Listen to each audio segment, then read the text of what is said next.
வணக்கம், நான் Hema Subramanian. Welcome to home cooking Tamil. முட்டை வச்சு நிறைய டிஷ்ஷஸ் நம்ம ட்ரை பண்ணுவோம் வீட்டில். இன்றைக்கி நான் அதுதான் காட்ட போகிறேன். ஒரு ரொம்ப ஸ்பெஷலான ஒரு பணியாரம், அது முட்டை பணியாரம். எப்படி செய்கிறதுன்னு பார்க்கலாம்.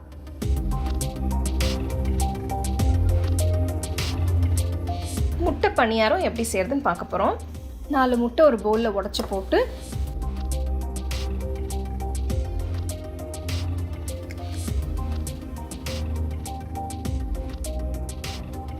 கொஞ்சம் உப்பு, கொஞ்சம் மிளகுத்தூள் இது எல்லாத்தையும் சேர்த்து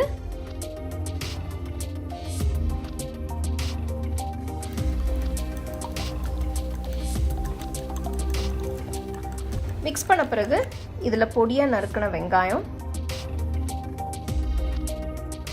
பொடியாக நறுக்கின தக்காளி, பொடியாக நறுக்கின பச்சை மிளகாய்,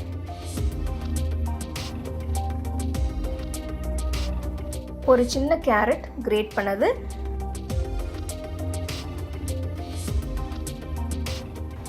பொடியாக நறுக்கின கேபேஜ் கொஞ்சம்,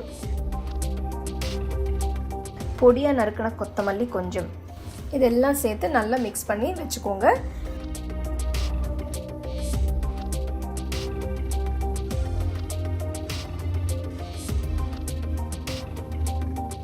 இந்த ரெசிபி செய்யறதுக்கு நான் ஒரு பணியாரம் சட்டி எடுத்திருக்கேன்.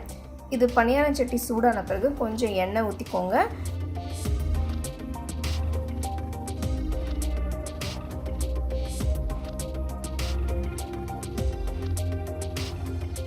எண்ணெய் ஊற்றின பிறகு மிக்ஸ் பண்ணி வச்ச முட்டையை அதில் கொஞ்சம் கொஞ்சமாக ஊற்றி பணியாரம் சுடுற மாதிரி சுடணும். நான் ரொம்ப ஃப்ளேமை ஹையில் வச்சுக்காதீங்க, மீடியமில் வச்சு மெதுவாக சுடுங்க.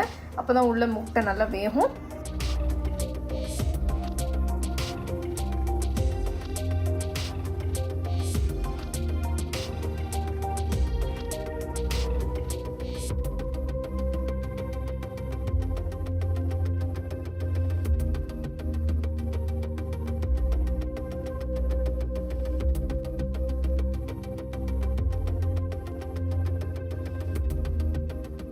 முட்டை பணியாரம் எப்படி செய்கிறதுன்னு பார்த்தோம். எவ்வளோ ஈஸியான ஒரு டிஷ் பார்த்துருக்கோம். இது பசங்களுக்கு ரொம்பவே பிடிக்கும், எல்லாருக்கும் பிடிக்கும். பசிக்கும் போது நீங்கள் உங்கள் வீட்டில் ஒன்றுமே இல்லைன்னா கூட இது சீக்கிரமாக பண்ணி சாப்பிட்லாம்.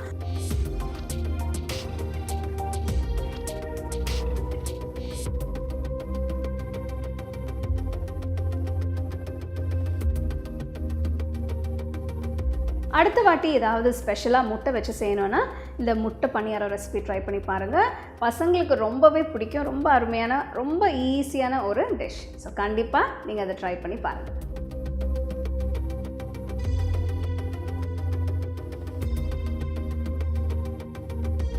இந்த ரெசிபி உங்களுக்கு பிடிச்சதுன்னா லைக் பண்ணி, ஷேர் பண்ணி, ஹோம் குக்கிங் தமிழ் சேனலுக்கு சப்ஸ்கிரைப் பண்ணுங்கள்.